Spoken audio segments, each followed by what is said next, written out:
Hi Stampers, and welcome to Miss Fancy Stamps. I have a great project for you today. I will admit that I'm struggling a little bit with this video.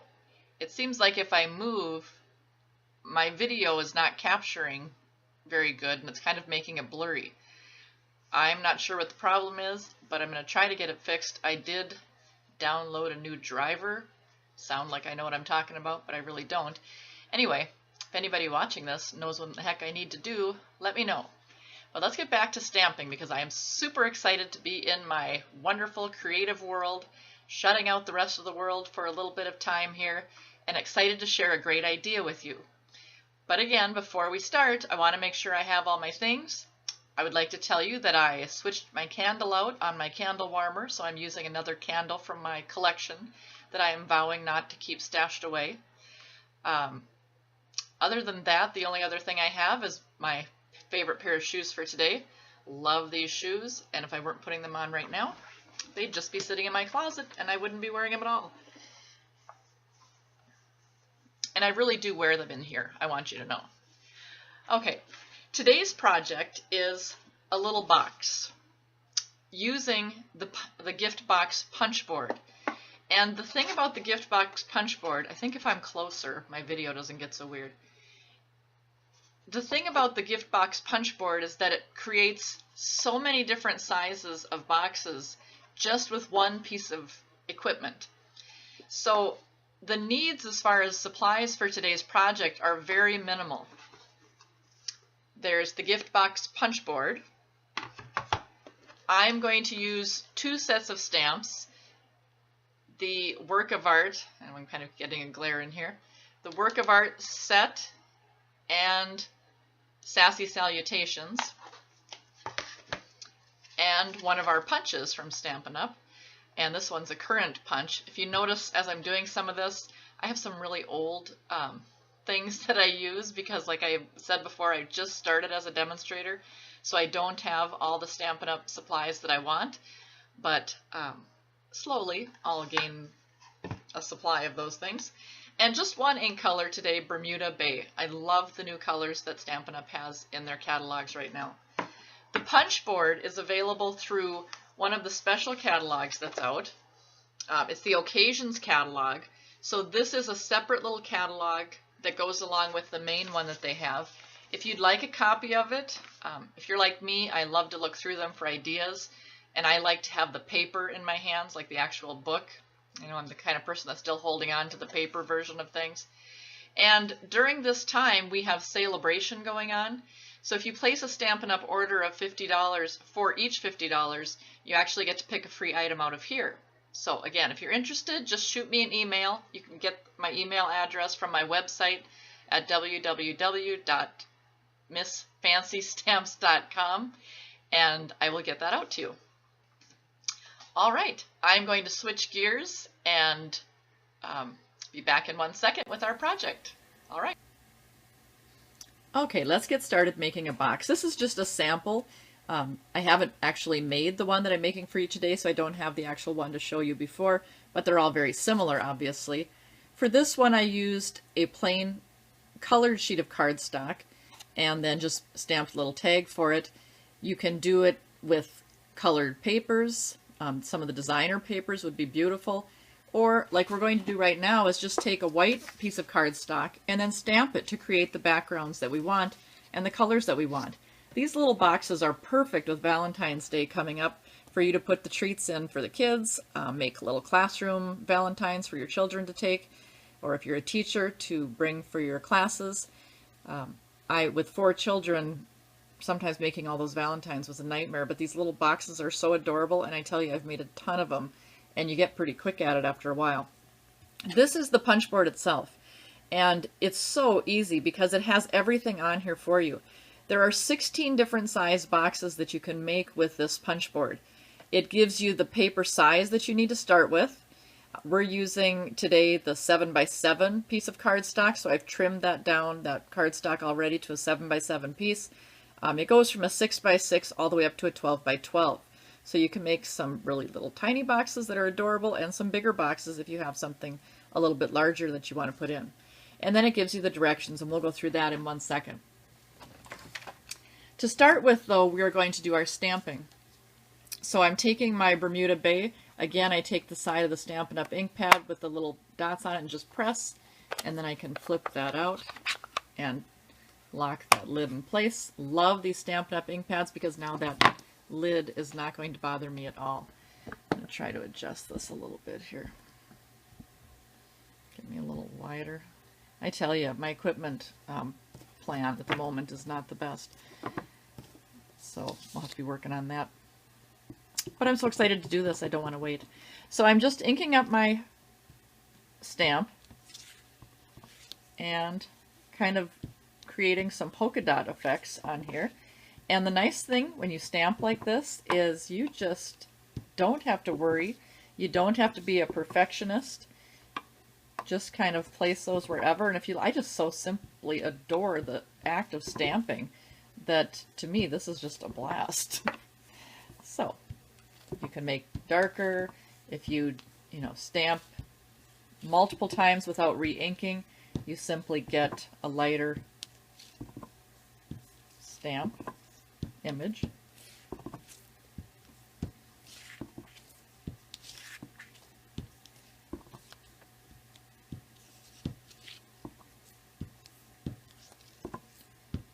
Okay, so I just have my polka dot images on there. All right. Through the magic of video editing, I'm going to make this work. I'm kind of new to this video thing, and I am obviously not cut out to be a television director or movie producer by any means. So I have my polka dot sheet over here that we'll get back to in a minute. But to demonstrate the board for you, I'm just going to use a plain sheet of paper, if you don't mind. Again, I've looked in it for my 7x7. It tells me to use the start line of small and the diagonal line of medium. So I'm going to line my paper up on the start line. It has S for small. Every time you line the paper up there, you're going to click that little punch. It just simply puts a little notch in the paper. That's going to make a lot more sense to you when we're all done. But just follow along. Trust me, it works out in the end. Then there are, around that little notch punch, and I got to kind of reach around the camera here. I hope this works out okay. There are 2 lines that we use the scoring piece for, and then there's the diagonal line that I'm following on the medium. This allows, those little guides allow for all those different box sizes. I just rotate the paper a 1/4 of a turn, and again I score those lines. Use the medium diagonal there. And you can see, if you can see on the video, I'm getting all sorts of score lines. It's going to make this box just come together very quickly.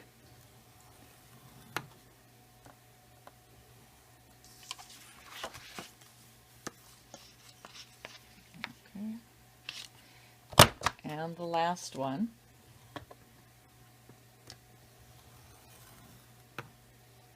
All right, so I've done all 4 sides.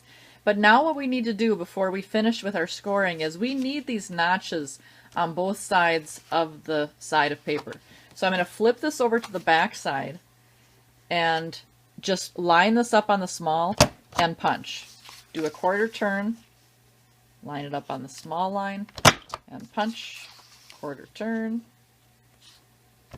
punch, and one final time. That way I have 2 notches on each side, as you can see that. All right, then I can flip my punch board over. There's a little corner piece on the other side of it, and all I do is I take my, see when I've punched those, I just create these little ends. I'm going to put the end in there and it squares up and just punch it.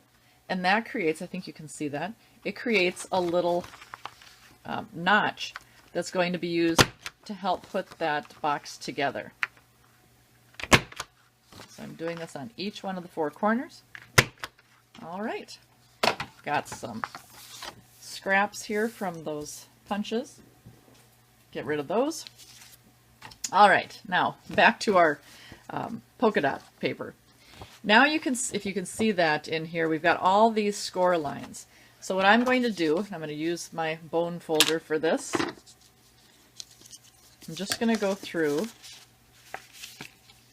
and crease all of those lines.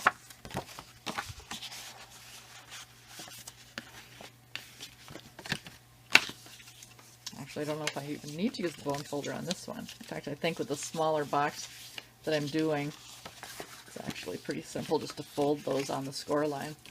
Makes it so simple. Okay, so I have scored all of the square pieces.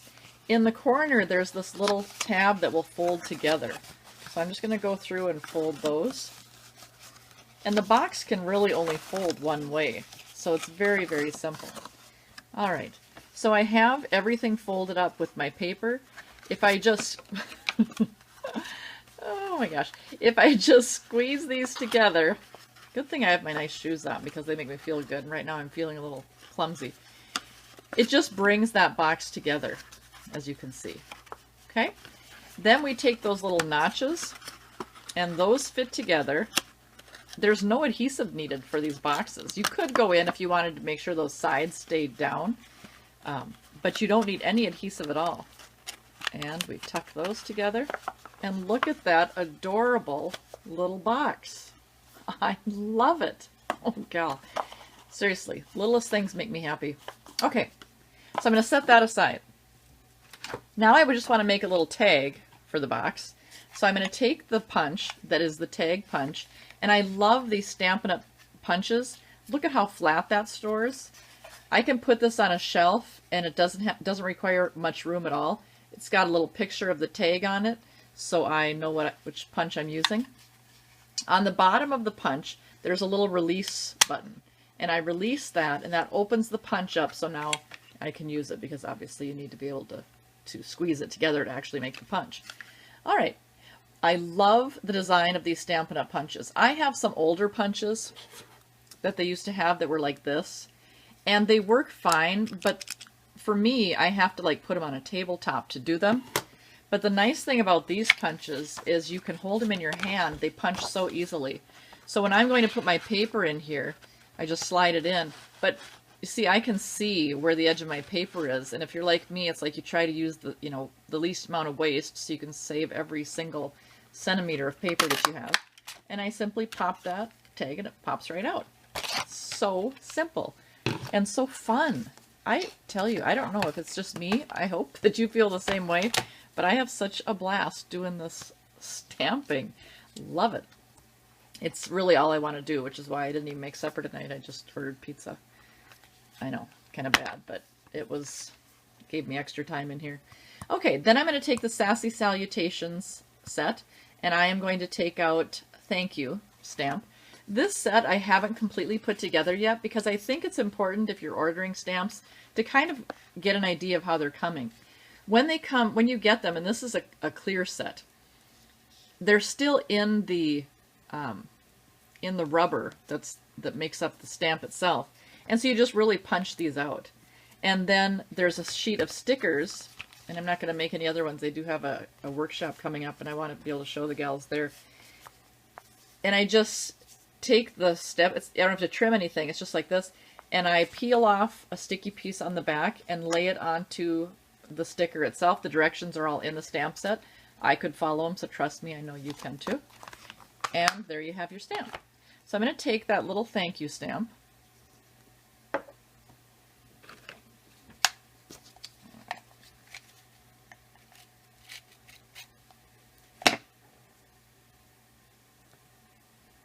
okay, I'm going to mount my thank you stamp on my clear block. I love these clear blocks and actually like to use both sides so I can do multiple things. But what I want to do is kind of make my tag match my box. So I am going to take the little dot, the same one that I used on the box itself. So I have that right here. And I'm going to stamp it, but I want to put the word on top, and I just want to use one color. So I'm going to take this and I'm going to stamp off one stamp. And then I'm going to put it onto my stamp. So I get the faded one on my tag. So I simply ink my stamp and stamp it off each time before I use it. So I just get these adorable, whoops, little polka dots. And I always like to do a sheet of paper underneath my stamping because I like to have some that are half on and half off. All right, I'm going to turn this the way I want it here. I'm going to ink up my thank you. And I love this stamp set, especially the thank you, because it really fits perfectly on this little tag. And there I have my tag to go on my box. So I could adhere that. In fact, I'm going to use a glue dot. And I think I only need one. And I'm just going to pop that right on the top. And I know it matches. You know, sometimes you want it matchy-matchy, sometimes you don't. But you can do so many things. I could layer that on a piece of the cardstock that matches, and that would be a perfect little thank you gift for somebody. All right. Hope you've enjoyed it, and I'll see you next time.